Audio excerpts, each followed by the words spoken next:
This is a tiny little pedal here. It's kind of cute.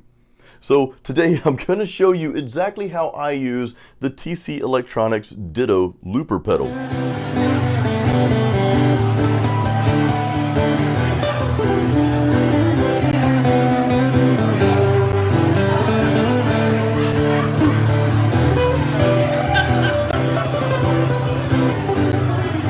Now, this is going to be a non-metal guitar video, and a little context real quick here. So some of you may know that I play acoustic gigs on the side here in my local area, which is a lot of fun. I bring back a lot of the 70s and 80s and play those on acoustic, and I play at places like wineries and breweries. We have a lot of those in the Tampa, Florida area, Tampa, Brandon area. But anyway, so when I'm in between vocal songs, I want to jam sometimes. I want to play some solos. So this little pedal here allows me, and of course most of you know how loopers work, but this allows me to record just a simple rhythm, and then I can go back and play some leads behind it, which is a really cool way to break up your gigs. Those of you who do acoustic gigs, this is a really cool way to break that up between songs. Is just record a simple rhythm and kind of freestyle, play some leads behind that. So anyway, I'm going to show you again exactly how I use this pedal. I'm going to let you hear some examples, some live examples. I've got some recorded clips from being on stage at a couple of gigs. Now at the end of the video, I'm also going to share why I might be selling this pedal and getting something else. So hang around, we'll talk about that. So first, let me take you through how I have this looper set up. Let me take you through the signal chain I use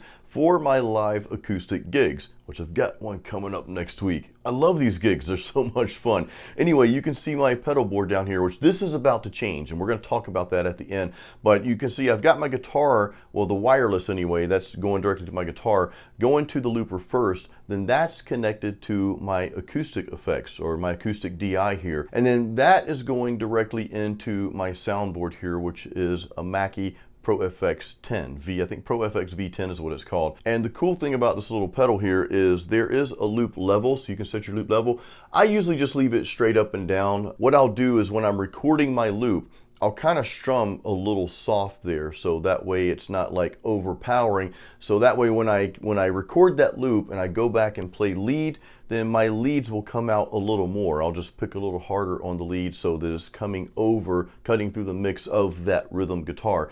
This is not really a huge deal because again, it's just one acoustic rhythm that you're playing and you have your lead on top of it. So it's just two guitars essentially. But if you wanted to record like a more aggressive rhythm, then you'd want to be aware again of where your loop level is, because if you recorded an aggressive rhythm and your level's at that midpoint, or if it's louder, then when you record that loop and go back to play lead, well, you're going to have to make sure you're playing harder on that lead so that that cuts through that, if that makes sense. So that's just kind of a little tip there. So again, if you're playing more aggressive rhythms, maybe cut it down a little bit so that playback of the loop isn't so loud and you don't have to play as aggressively. You can just kind of play normally when you're playing lead over it. So again, just a little tip. I didn't mean to elaborate so much on that. But let me go through this real quick before I let you hear an example. So the only feature I use, okay, the only feature is I basically click this when I'm ready to record, and then when I'm done recording, I click it again, and then that will just keep playing. That will just keep looping, right? And then I'll start playing my leads or whatever I'm playing. Now, what this pedal does and what I don't use it for, I've never actually used this feature, and I'll tell you why, is once you click it on to record, then click it again, and of course you're doing this with your foot, but I'm just showing you here with the hand. Once you click it on and then click it again, it's got that loop recording. If you click it again after that, okay, you can start recording something else if you want. You can start recording something else on top of that loop, and you can keep doing that. I forget how long you can do that for. Maybe it's up to like, I don't know, 5 minutes or something like that. Now, if you want to stop that loop, let's say you're ready to go back to singing or you just want to stop that loop, I believe you would click it twice. Okay, twice real fast, and that loop will stop. However, it will still be stored if you want to like continue that at another time in the song. Now, if you want to stop the loop completely, and this is what I do, this is the feature I use like every time. This is the only feature I use besides recording the loop. If you want to stop the loop completely and delete the loop because you don't really care to use it again, you'll hold that down. Okay, you'll hold that down with your foot, and then it will stop. Now, I will say the one thing I don't care for is even as you're holding it down, that loop will still continue playing for a little bit, like a couple seconds. So my way around that is as I'm holding it down, I'll go ahead and play that rhythm on acoustic. So as this is dying, as this is being killed, death to the loop. Sounds like a metal loop song. Anyway, as that loop is stopping, then I'm already strumming the rhythm so that it's not like an abrupt, okay, the loop, it was supposed to stop here, but it stopped here instead. You know what I mean? So that's just kind of the way I do it. Hopefully that makes sense. All right, so I want you to hear just a short clip of me playing live with the loop. You'll hear me playing some acoustic lead, and you'll hear another acoustic in the background, like there's like a gnome playing in the corner. And that's actually me, so check it out.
Earlier, I mentioned that I might be parting ways with the Ditto Looper. Why is that? Well, it's certainly not because it's a bad product. This is actually an awesome little pedal, and if I were forced just to use this as a looper, I'd actually be okay with that. But there's two reasons why I'm probably going to be selling this little pedal here.